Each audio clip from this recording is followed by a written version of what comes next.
Hello everyone, let us continue learning Python programming. In this part of the video, we'll be discussing about the variable declaration standards that has to be followed in Python. Now the major reason to follow a standard in variable declaration in Python is because any name can be used as a variable name in Python. To show you a small example,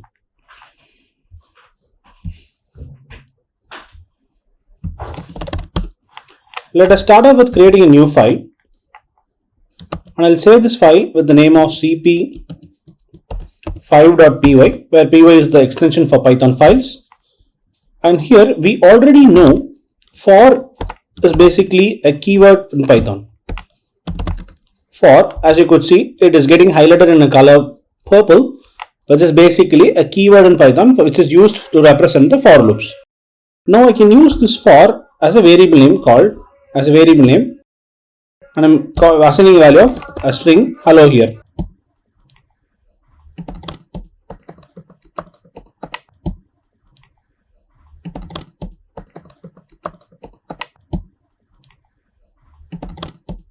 Let us create a new file called cp5.py.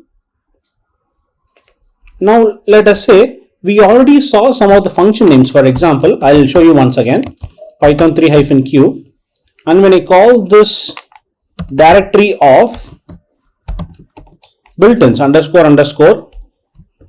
builtins built-ins, here you could see there are a lot of names that are used. One is they are used as errors. Some of the names like print, sum, and those are the words which are used as functions. Okay, sum is basically a function and print is basically a function to print the values. Now for instances, let us exit out of this. Now here I am creating a file called cp5.py.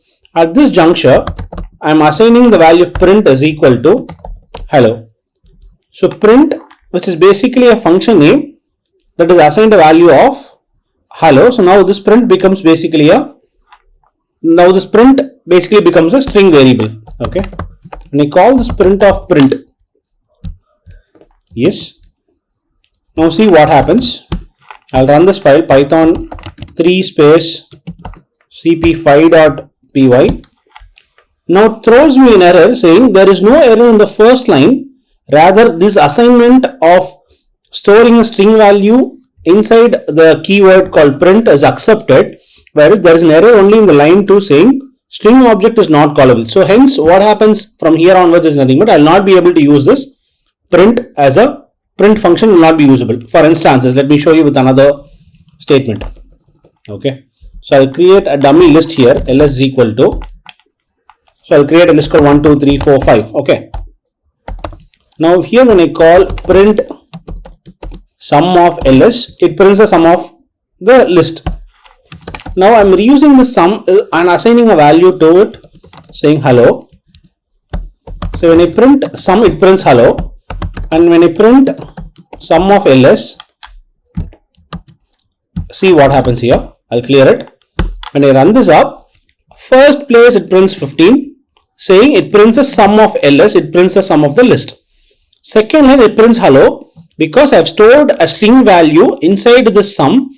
I am treating the sum as a variable here. Okay, so this was earlier the sum was acting as a function, but now this sum will act as a string object. Okay, now on the fourth line when I print sum, it is printing hello.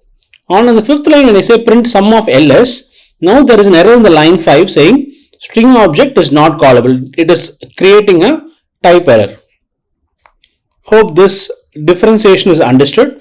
Now this is because Python gives you leverage of reusing the variable names as we discussed earlier, and also it allows you to use any of the names that is possible except for the specific keywords like looping statements and for in such kind of statements. Apart from that, any other name can be used as a variable name. Now this is one main reason why there are some standards that has to be followed in terms of naming the variables. Now there are three types of naming that is being usually done. One is called the first one is called as camel case. Now camel case variable names are declared in such a way that variable name. So if there are multiple names that has to be connected together, So the first alphabet will always be kept in the capital letter. So make it as camel case. So it is camel case example. The second kind of is nothing but snake case. This is called var name 2, and this is called as snake case.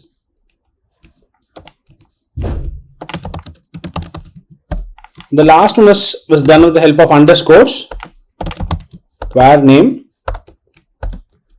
and this is called as doners. So you can literally print all these.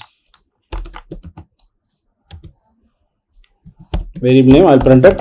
I'll print var name 2 and also print var name. I'll save this file. I'll clear the screen. I'll run this up again. Now you could see all these three variable names are being printed.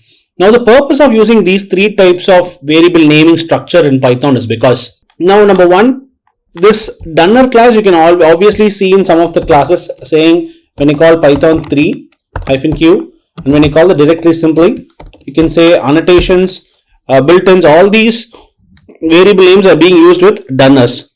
Now donors especially refers or especially points out to the variables that are kept as are some of those which possesses the built-in functionalities of Python. So in order to avoid such calamities, in order to avoid such congestions, we use these three segregated ways of naming the variables in Python especially.